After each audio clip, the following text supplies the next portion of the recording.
नमस्कार सभी को। आज हमारे इंडियन पॉलिटी सीरीज का 41st डे है और आज का टॉपिक जो है वो है पार्लियामेंट, जो कि आपके एग्जामिनेशन पॉइंट ऑफ व्यू से सबसे ज्यादा इंपॉर्टेंट है। और इस टॉपिक से आप हर एग्जाम में कम से कम 4 से 5 क्वेश्चन जो है आप देखोगे। और पार्लियामेंट का डे 1 है, इसको हम जो है अच्छे से कवर करेंगे। और आज के टॉपिक्स कौन कौन से होंगे, तो article 79 composition of parliament, article 80 composition of council of state जिसको हम राज्यसभा कहते हैं, आर्टिकल 81 जिसमें composition of house of the people जिसको लोकसभा कहते हैं, और 82 जिसमें रीएडजस्टमेंट होता है आफ्टर ईच सेंसस कि कितनी सीट्स कौन से स्टेट या कौन से कंस्टिट्यूएंसी को दिया जाएगा।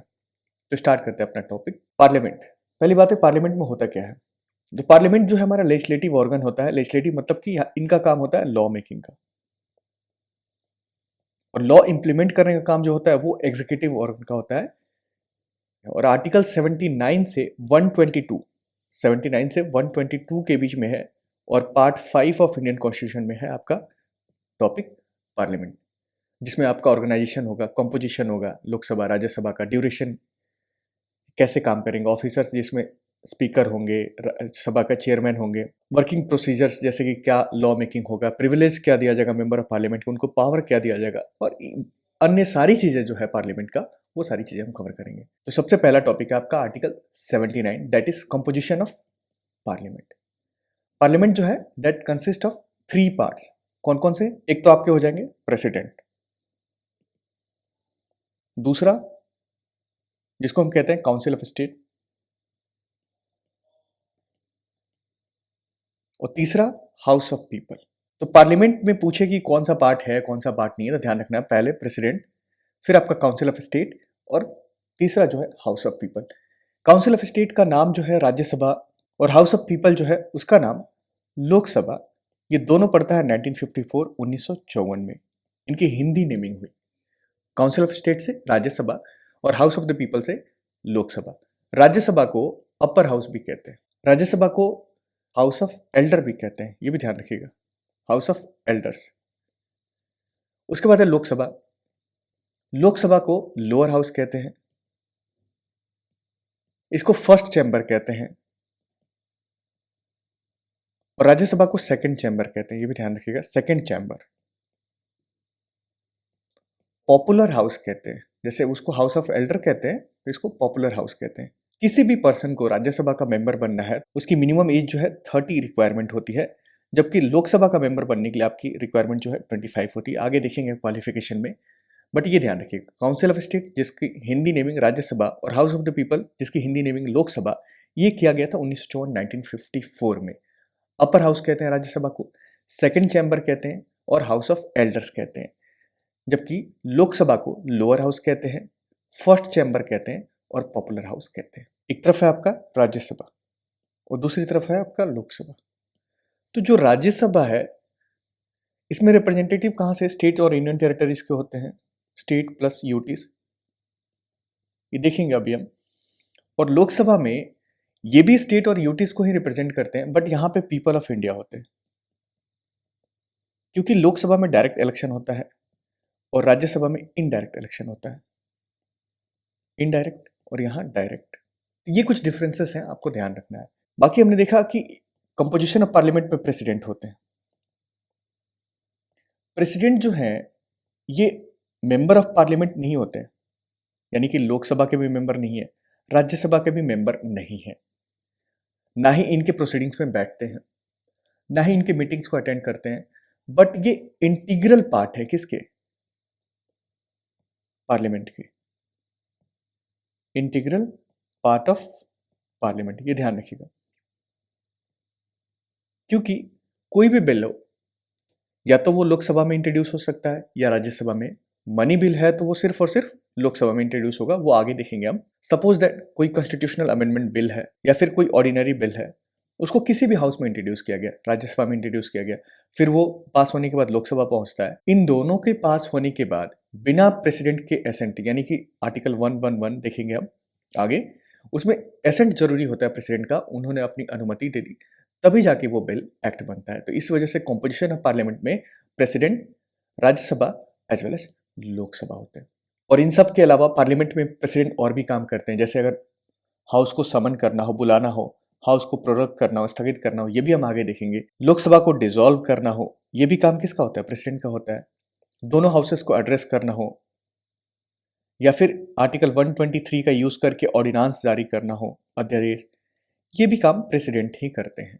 इस वजह से ये पार्लियामेंट के पार्ट है, ये ध्यान रखिए। आर्टिकल 80, अनुच्छेद 80 में जो है composition of council of state, council of state को हमने देखा राज्यसभा के। मैक्सिमम स्ट्रेंथ जो रखा गया राज्यसभा का वो रखा गया 250। ध्यान रखिएगा 250 क्या है? राज्यसभा का मैक्सिमम स्ट्रेंथ है। मतलब इससे ज्यादा मेंबर आप नहीं रख सकते हो राज्यसभा में, ये है मैक्सिमम स्ट्रेंथ, यानी कि कम रख सकते हो। जैसे हम एमआरपी देखते हैं, मैक्सिमम रिटेल प्राइस, तो उससे ज्यादा नहीं रख सकते हो आप, उससे कम में भी जरूर बेच सकते हो। और अभी जो करेंटली हमारा राज्यसभा फंक्शन करता है तो उसमें 238 सीट्स जो है वो रिप्रेजेंटेटिव कौन से हैं? स्टेट्स प्लस यूटीज दोनों मिलाकर, और 12 मेंबर्स को इसी 250 में नॉमिनेट किया जाता है बाय प्रेसिडेंट।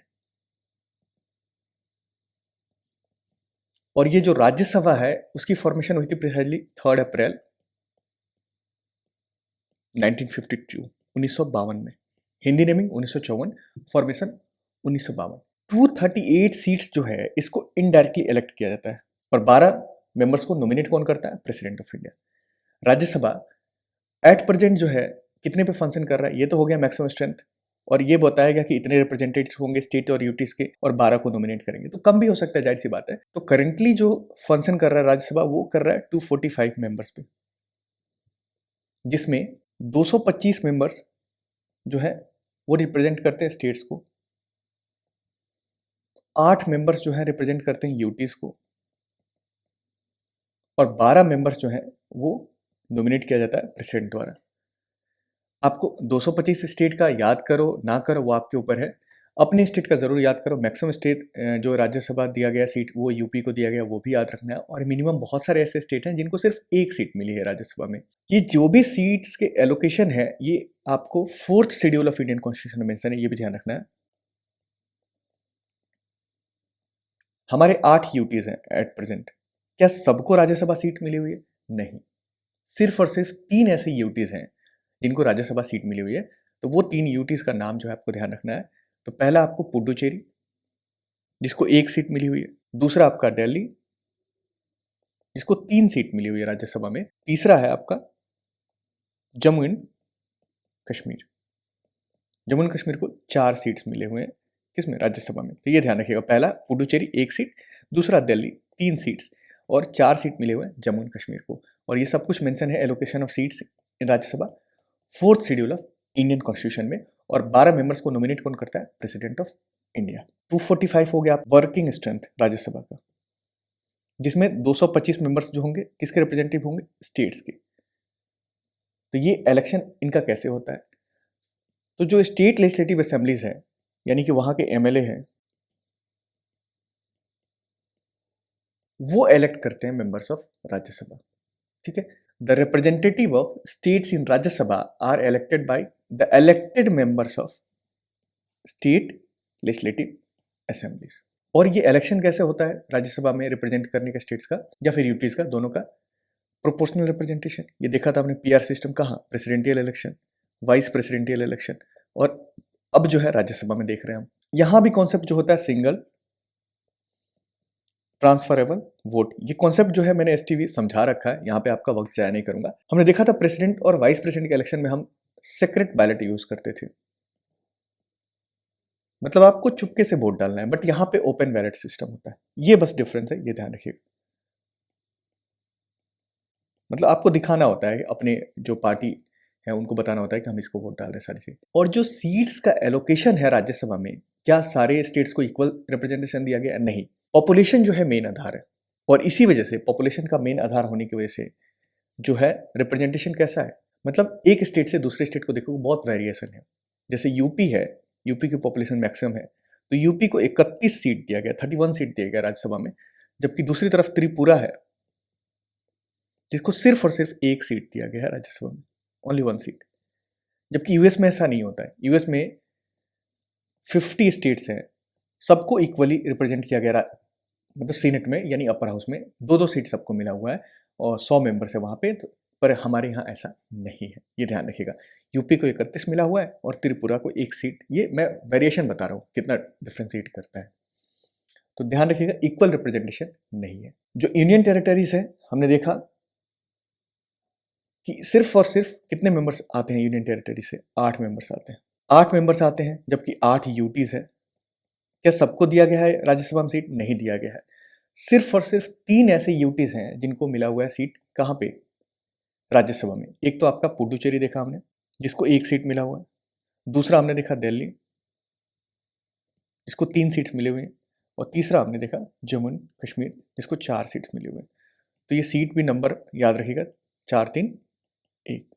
और यहाँ भी इनडायरेक्ट इलेक्शन होता है। यहाँ भी आपको इलेक्टोरल कॉलेज जो होगा, ये सारी चीज़ें, सिस्टम ऑफ प्रोपोर्शनल रिप्रेजेंटेशन और सिंगल ट्रांसफरेबल वोट जो है, ये सारी चीज़ देखा जाता है यूनियन टेरिटरीज में। बाकी जो अन्य यूटीज हैं, उनकी पॉपुलेशन इतनी कम है कि वहाँ पे राज्यसभा का रिप्रेजेंटेशन नहीं किया गया। ठीक है, ये ध्यान रखिएगा, ये इंपॉर्टेंट है, ये पूछा जाता है। नॉमिनेटेड मेंबर्स, पहली बात ध्यान रखना, आपको 12 मेंबर्स को नॉमिनेट किया जाता है राज्यसभा में, और नॉमिनेट कौन करता है? President of India. ये सब कुछ आर्टिकल 80 में मेंशन है, आर्टिकल 80 में 12 मेंबर्स को नॉमिनेट कौन करता है? President of India. कुछ आधार होगा, जाहिर सी बात है। तो जो भी पीपल है, मतलब जिसको भी हम रिप्रेजेंट कर रहे हैं, नॉमिनेट कर रहे हैं राज्यसभा में, उनके पास स्पेशल नॉलेज होना चाहिए, या फिर प्रैक्टिकल एक्सपीरियंस होना चाहिए। और practical experience in the field of ALSS, ये 4 आधार है। ये आधार जो है आपको याद रखना है। A for art, L for literature, S for science and S for social service. तो ये 4 आधार है जिसके आधार पे हम किसी को भी नॉमिनेट करते हैं राज्यसभा के मेंबर में। ठीक है, ये ध्यान रखिएगा। और इसके पीछे का रीजन क्या है कि कोई पर्सन है जिसको लगता है कि हाँ, इन्होंने समाज के लिए कुछ अच्छा किया है, इलेक्शन का जो प्रोसीजर है राज्यसभा के मेंबर्स को, उसको बाईपास करके जो है हम लोग उनको नॉमिनेट कर देते हैं। जबकि यूएस में ऐसा नहीं है। यूएस में जो है वहाँ पे कोई भी मेंबर्स जो है वो नॉमिनेट नहीं होता है। तो ध्यान रखिएगा, आर्ट, लिटरेचर, साइंस और सोशल सर्विस के आधार पे 12% को प्रेसिडेंट जो है नॉमिनेट कर सकते हैं। कहाँ पे? राज्यसभा में। अब है आर्टिकल 81। आर्टिकल 81 में है composition of the house of the people, जिसको हम कहते हैं लोकसभा। मैक्सिमम स्ट्रेंथ जो है लोकसभा का अभी जो है 550 है। बहुत सारे बुक में अभी 552 दिया होगा, लेकिन अगर आपको याद हो 104th अमेंडमेंट हुआ था 2020 में, जिसके तहत जो 2 मेंबर्स थे एंग्लो इंडियन के, जिसको प्रेसिडेंट नॉमिनेट करते थे लोकसभा में, उसको रिमूव कर दिया गया, हटा दिया गया। इस वजह से जो मैक्सिमम स्ट्रेंथ है अभी हाउस ऑफ द पीपल यानी लोकसभा का, वो 550 है। अब इसमें 550 में ये बोला गया है कि जिसमें 530 मेंबर्स जो होंगे वो किसके रिप्रेजेंटेटिव होंगे? स्टेट्स के। दूसरी तरफ ये बोला गया है कि 20 मेंबर जो होंगे वो यूटीज को रिप्रेजेंट करेंगे, यूनियन टेरिटरीज को। और जो 2 मेंबर्स थे पहले 552 था 2020 से पहले, उसमें ये था कि 2 मेंबर्स को प्रेसिडेंट जो है नॉमिनेट करते थे एंग्लो इंडियन कम्युनिटी से। उसको 104th अमेंडमेंट भी याद रखिएगा, 104th अमेंडमेंट से 2020 में हटा दिया गया। तो एट प्रेजेंट जो है 550 मैक्सिमम स्ट्रेंथ है। एट प्रेजेंट लोकसभा जो है कितने मेंबर्स पे काम कर रही है? 543 पे। अब इस 543 में 524 मेंबर्स जो हैं वो स्टेट को रिप्रेजेंट करते हैं, और 19 मेंबर जो हैं वो यूटीज को रिप्रेजेंट कर रहे हैं, यूनियन टेरिटरीज को। 524, मैं ये नहीं कहूंगा कि आपको 524 वाले स्टेट याद रखना है, बस मैक्सिमम आपको याद रखना है 80 सीट जो है किसको दिया गया है? यूपी को। और मिनिमम बहुत सारे ऐसे स्टेट है जिनको सिर्फ और सिर्फ 1 सीट मिला हुआ है लोकसभा में, जिसमें यूटीज में आप देखोगे तो Andaman and Nicobar 1 seat, Chandigarh 1 seat, Lakshadweep 1 seat, Ladakh 1 seat, Puducherry उसको भी 1 सीट, दादर एंड नगर हवेली और दमन एंड दीव को मर्ज कर दिया गया था 2020 में ही, प्रिसाइजली जनवरी में। तो दादर एंड नगर हवेली और दमन एंड दीव को मिलाकर उनको 2 सीट मिले हुए हैं, ये ध्यान रखिएगा। जम्मू एंड कश्मीर को 5 सीट मिला हुआ है लोकसभा में, और दिल्ली को 7 सीट्स मिले हुए हैं। तो इन टोटल जो है मैक्सिमम स्ट्रेंथ रखा गया था। यूटीज को कितने मिलेंगे? 20, और यहाँ पे 19 ही हो रहा है। तो ठीक है, ये ध्यान रखिएगा। तो एक और सीट हम चाहें तो कभी भी किसी को यूटीज को दे सकते हैं। रिप्रेजेंटेशन ऑफ स्टेट्स में जैसे हमने देखा कि 524 मेंबर जो होंगे वो किसको रिप्रेजेंट करेंगे, स्टेट्स को। तो कुछ आधार होगा कि इनका इलेक्शन कैसे होता है, क्या होता है। तो ये डायरेक्टली इलेक्शन होता है, डायरेक्ट इलेक्शन, ये ध्यान रखिएगा। जबकि हमने राज्यसभा में देखा इनडायरेक्ट इलेक्शन हो रहा है। और directly elected by the people, जो भी टेरिटोरियल कॉन्स्टिट्यूएंसी है वहां से। और यहां पे कॉन्सेप्ट हम फॉलो करते हैं यूनिवर्सल एडल्ट फ्रेंचाइजी, अर्थात जो भी पर्सन 18 साल से ऊपर है, 18 प्लस है, वो वोट दे सकता है अगर वो किसी भी प्रोविजन के अंतर्गत डिस्क्वालीफाइड नहीं है वोट देने के। तो ऐसा नहीं है कि आपके पास वोटर आईडी कार्ड नहीं है, आप देने चलेगा, पर्ची में नाम नहीं है फिर भी देने चलेगा, ऐसा नहीं है। आप 18 प्लस हो, आपके पास प्रॉपर डॉक्यूमेंट्स है, वोटिंग वोटर आईडी कार्ड है, तो आप वोट दे सकते हो। तो 524 मेंबर को ऐसे रिप्रेजेंट किया जाता है। यूनियन टेरिटरीज है, उसके रिप्रेजेंटेशन कैसे, तो ये पावर दिया गया था पार्लियामेंट को कि आप मैनर प्रोवाइड करो कि किस मैनर में हम चूज करेंगे यूनियन टेरिटरीज के रिप्रेजेंटेटिव लोकसभा में। Accordingly the parliament has enacted the union territories direct election to the house of people, यानी कि Lok Sabha act of 1965, by which members of Lok Sabha from the Union Territories are also chosen by direct election. देखा हमने union territories के 19 members जो हैं वो represent करते हैं लोकसभा में, जिसमें मैक्सिमम जो है दिल्ली को दिया गया है। कभी पूछे कि सबसे ज़्यादा सीट जो है लोकसभा में कौन सी यूनियन टेरिटरीज का है, तो दिल्ली का है, क्योंकि पॉपुलेशन मेन आधार है। तो जाहिर सी बात है दिल्ली का पॉपुलेशन बहुत ज़्यादा है जम्मू कश्मीर के कंपैरिजन में। एक जो प्रोविजन था नॉमिनेटेड मेंबर्स का, हमने देखा राज्यसभा में 12 मेंबर्स को नॉमिनेट करते हैं प्रेसिडेंट, वैसे ही लोकसभा में भी नॉमिनेशन का प्रोविजन था कि 2 मेंबर्स को जो एंग्लो इंडियन कम्युनिटी के होते थे उनको नॉमिनेट करते थे प्रेसिडेंट।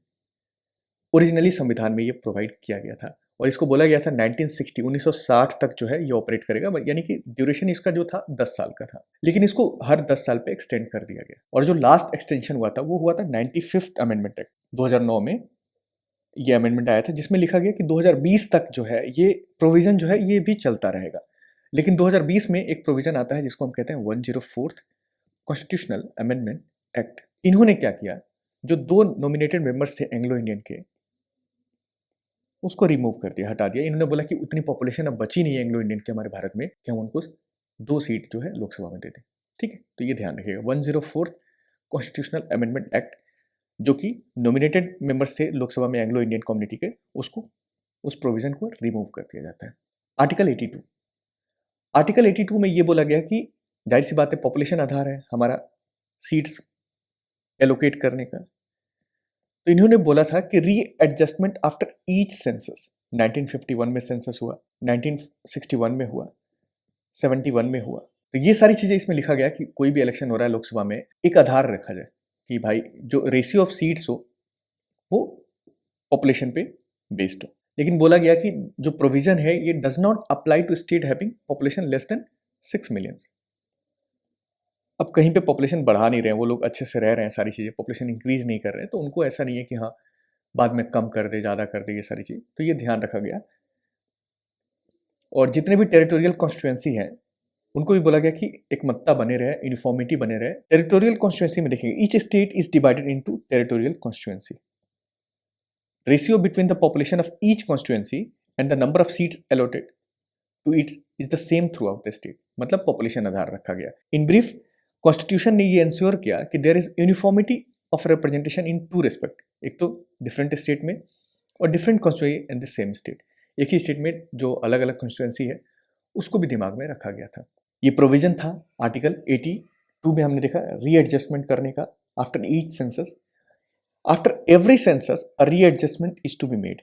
कहाँ पे, while allocating seats in Lok Sabha. तो ये पावर दिया गया कि इसको पार्लियामेंट को, क्या आप डिटरमाइन करो कि क्या आधार होंगे या उसके मैनर क्या होंगे। Accordingly the parliament has enacted delimitation commission act. और ये कब कब, 1951 में सेंसस हुआ तो 1952 में आया, 1961 में सेंसस हुआ तो 1962 में आया, 1971 में सेंसस हुआ तो 1972 में आया। लेकिन बाद में इंदिरा गांधी की सरकार थी, उन्होंने क्या किया था, वो फ्रोज कर देती। मतलब उन्होंने देखा कि बहुत सारे ऐसे स्टेट हैं जो जानबूझ के पॉपुलेशन बढ़ा रहे हैं जस्ट बिकॉज की लोकसभा की सीट वहां पे बढ़ जाए। और ऐसा हुआ था, स्टार्टिंग में जो लोकसभा इलेक्शन हुआ था वो इतनी स्ट्रेंथ नहीं थी उस टाइम पे, 552 या 550 नहीं थी। धीरे धीरे हर सेंसस के बाद एडजस्टमेंट होता गया। तो 42nd अमेंडमेंट एक्ट 1976 में इंदिरा गांधी ने क्या किया, बोला कि जो भी सीट्स हमने लोकसभा में दिया है उसको हम फ्रोज करते हैं, यानी कि जितना दे दिया गया वही रहेगा टिल द ईयर 2000। तो 2000 तक इसको फ्रोज कर दिया उन्होंने। लेवल क्या था, 1971 का सेंसस। इस वजह से जो आया 2002 में डिलिमिटेशन कमीशन जो है वो आया चौथा। तो यहां पे क्या ध्यान रखना है, 42nd अमेंडमेंट एक्ट 1976, इन्होंने क्या किया, 1971 सेंसस लेवल पे जो है उसको फ्रीज कर दिया गया। फिर कब तक, 2000 तक। फिर आता है अमेंडमेंट एक्ट 84, कब, 2001 में, क्योंकि सेंसस हुआ 2001 में। इन्होंने क्या किया, इस बैन को, रीएडजस्टमेंट का, इसको एक्सटेंड कर दिया, कब, अप टू 2026, यानी कि 2026 तक अभी भी जो एलोकेशन ऑफ सीट्स है लोकसभा में वो 1971 सेंसस लेवल पे। तीन चीजें याद रखना है आपको। एक तो डिलिमिटेशन कमीशन कितनी बार बना, 4 बार। पहला 1952, दूसरा 1962, तीसरा 1972 और चौथा 2002। प्रोविजन बता दिया मैंने क्यों बना, कैसे बना। और जो फ्रोजन है हमारा सीट सेंसस कौन सा है, 1971, और ये कब तक है, तो ये है 84th अमेंडमेंट एक्ट 2001 के तहत 2026 तक, 2026 तक। बहुत इंपॉर्टेंट है, ये सारी बातें आपको याद रखनी है। सीट्स तो हमने एलोकेट कर दिया है, उसमें एक प्रोविजन रिजर्वेशन का भी है, ये हम आगे भी देखेंगे कि कैसे सीट्स जो है रिजर्व किया गया शेड्यूल कास्ट के लिए और शेड्यूल ट्राइब्स के लिए। शुरुआत में ये भी बोला गया कि ये भी ऑपरेट करेगा कब तक, 1960 तक, यानी 10 साल के लिए प्रोविजन डाला गया, नॉमिनेशन का भी लोकसभा में और आपको रिजर्वेशन का भी। लेकिन हर साल, हर 10 साल पे जो है पार्लियामेंट इसको एक्सटेंड करते आई। जाहिर सी बात है वो एक मुद्दा अलग है इलेक्शन का। तो जो 104th अमेंडमेंट एक्ट देखा हमने अभी, जिसके तहत जो एंग्लो इंडियन कम्युनिटी थे उनके 2 मेंबर्स को नॉमिनेशन का जो प्रोविजन था उसको खारिज कर दिया गया, यानी कि कंप्लीटली हटा दिया गया। दूसरी तरफ ये जो सीट्स का प्रोविजन था, रिजर्वेशन का कॉन्सेप्ट, शेड्यूल कास्ट और शेड्यूल ट्राइब्स का, इसको फिर से 10 साल के लिए एक्सटेंड कर दिया गया, यानी कि 2030 तक जो है इनको रिजर्व सीट मिल रहा है। इसका ये मतलब हुआ कि जितने भी कॉन्स्टिट्यूंसी में कुछ सीट्स जो है, जैसे कि अगर मैं बताऊं तो 84 सीट्स जो है प्रिसाइजली वो शेड्यूल कास्ट के लिए रिजर्व है, मैक्सिमम यूपी में है। और 47 सीट्स जो है वो रिजर्व है किसके लिए, एसटी के लिए, मैक्सिमम एमपी में है। तो 543 सीट्स पे जो इलेक्शन होता है उसमें से 84 सीट्स हमने रिजर्व कर दिया किसके लिए, शेड्यूल कास्ट के लिए, और 47 सीट्स जो है शेड्यूल ट्राइब्स के लिए। पहले हमने देखा था कम्युनल रिप्रेजेंटेशन होता था, मतलब उनके वोटर्स ही उनको चूज करेंगे, बट यहाँ पे नहीं है, सबको वोट करना पड़ेगा। और ये जो है शेड्यूल कास्ट और शेड्यूल ट्राइब्स के लिए जो सीट रिजर्व है, ये सिर्फ और सिर्फ यही लोग चुनाव लड़ सकते हैं इस कम्युनिटी के हैं तो। लेकिन अगर इनको जनरल सीट पे लड़ना हो तो लड़ सकते हैं या नहीं, बिल्कुल लड़ सकते हैं, ये भी ध्यान रखिएगा। जो सीट इनके लिए नॉन रिजर्व्ड है वो भी ये लड़ सकते हैं, लेकिन जो रिजर्व है उस पर तो लड़ेंगे ही, जो नॉन रिजर्व है उस पर भी लड़ सकते हैं। तो ये नंबर भी याद रखिएगा, 84 सीट्स शेड्यूल कास्ट के लिए रिजर्व है और 47 सीट्स शेड्यूल ट्राइब्स के लिए रिजर्व है। और इसको फर्दर 2030 तक एक्सटेंड कर दिया गया है 104th constitutional amendment act of 2020 के तहत। हमने देखा राज्यसभा में प्रोपोर्शनल रिप्रेजेंटेशन होता है, बट लोकसभा में क्या होता है, first past the post system.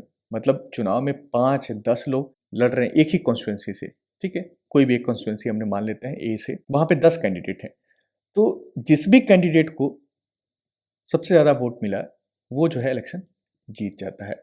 चाहे उसको अगर आप प्रोपोर्शनल वाइज देखोगे उनको 20% ही वोट मिला हो, वोट शेयर, बट वो सबसे आगे हैं तो वो जीत जाते हैं। ये कॉन्सेप्ट है first past the post system का। ये हम फॉलो करते हैं लोकसभा में इलेक्शन के लिए और स्टेट लेजिस्लेटिव असेंबली के इलेक्शन में, यानी कि जो एमपी और एमएलएज होते हैं वहां पे first past the post system. और पंचायती राज का इलेक्शन भी हम आगे देखेंगे। ये 4 आर्टिकल जो किया है हमने उस पर आधारित कुछ क्वेश्चन है वो करते हैं। How many delimitation commissions have been constituted by the government of India till December 2023? तो पहला देखा हमने 1952 आया, दूसरा देखा हमने 1962 आया, तीसरा 1972 आया और चौथा 2002 आया, यानी कि 4। ये ध्यान रखिएगा। The state-wise allocation of seats in Lok Sabha is based on the 1971 census. Up to which year does the remain intact? तो 84th अमेंडमेंट एक्ट आता है 2001 में। इन्होंने क्या किया, 2026 तक जो है इस बैन को एक्सटेंड कर दिया। Maximum strength of Lok Sabha as stipulated in the constitution of India, तो जाहिर सी बात है अमेंडमेंट हुआ है, तो 104th अमेंडमेंट एक्ट के तहत 2020 में जो पहले 552 था अब घटकर 550 हो गया है, ये ध्यान रखिएगा। According to article 82 of the constitution of India, the allocation of seats is on the basis of which census, तो ये है 1971 सेंसस, और इसको फ्रोज किया गया था 1976 42nd amendment act, Indira Gandhi की सरकार थी। The state wise seat allocation in Lok Sabha is based on, तो ये आधार कौन सा है, पॉपुलेशन आधार है। The union territories get representation in Lok Sabha, हाँ जी है, राज्यसभा इसमें भी है, तो बोथ हाउसेस ऑफ पार्लियामेंट, यहाँ पे 19 देखा हमने और यहाँ पे 8 देखा हमने, जबकि लोकसभा में सारी यूटीज को कुछ ना कुछ सीट्स मिला हुआ है, बट राज्यसभा में सिर्फ और सिर्फ पुडुचेरी, दिल्ली और जम्मू एंड कश्मीर को सीट्स मिला हुआ है। What can be the maximum representation from the union territories to the Lok Sabha, तो दैट इज 20 ओनली, ठीक है, जबकि 19 रिप्रेजेंटेशन है बहरहाल, तो एक रिप्रेजेंटेशन जो है दिया जा सकता है किसी को। In which year Rajya Sabha constituted for the first time, Rajya Sabha पहली बार किस साल बनी थी, 1952 में, और इसके हिंदी नेम 1954 में। The Rajya Sabha consist of 280 members नहीं, 275 नहीं, 250 members, of which 12 members are nominated by the president of India, ये ध्यान रखिएगा। 250 जो है मैक्सिमम स्ट्रेंथ है और 245 जो है करंटली वर्किंग स्ट्रेंथ है। 12 मेंबर्स को नॉमिनेट किया जाता है प्रेसिडेंट द्वारा।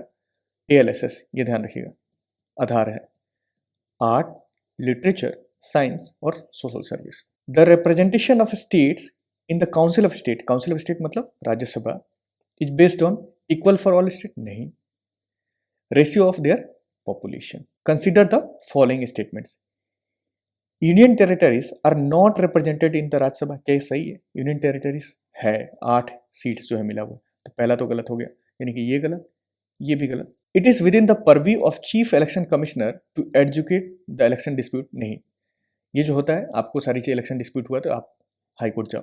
According to the constitution of India, the parliament consist of Lok Sabha and Rajya Sabha only नहीं, parliament consist of president as well along with Lok Sabha and Rajya Sabha. तीनों के तीनों स्टेटमेंट जो है गलत है, यानी कि करेक्ट स्टेटमेंट क्या हो जाएगा, none of the above. The members of the council of states, यानी कि Rajya Sabha, are elected by members of legislative assembly of states, indirect election होता है। और method proportional representation, single transferable vote और open ballot system. The number of members nominated by the president in Rajya Sabha, तो article 80 के तहत 12 members को nominate करते हैं president. What is the fixed strength of Rajya Sabha, तो फिक्स्ड स्ट्रेंथ कितना है, 250 यानी 250, और 550 किसका फिक्स्ड स्ट्रेंथ है, लोकसभा का। ये फंक्शन करता है 543 पे कर रहा है और ये 245 पे कर रहा है। तो आज के टॉपिक को हम यही एंड करते हैं, और आपको जनरली अगर ये वीडियो पसंद आया है और आपको कुछ इन्फॉर्मेशन जो है रिटेन हो पा रहा है, तो ज़रूर लाइक, कमेंट और सब्सक्राइब अगर आपने अभी तक नहीं किया तो ज़रूर करें। और ये अशोका ट्री का थीम है, दैट इज शिक्षा या तो मुफ्त होनी चाहिए या न्यूनतम लागत पर होनी चाहिए। तो एंड करते हैं अपना यहीं पे, टाटा, सी यू।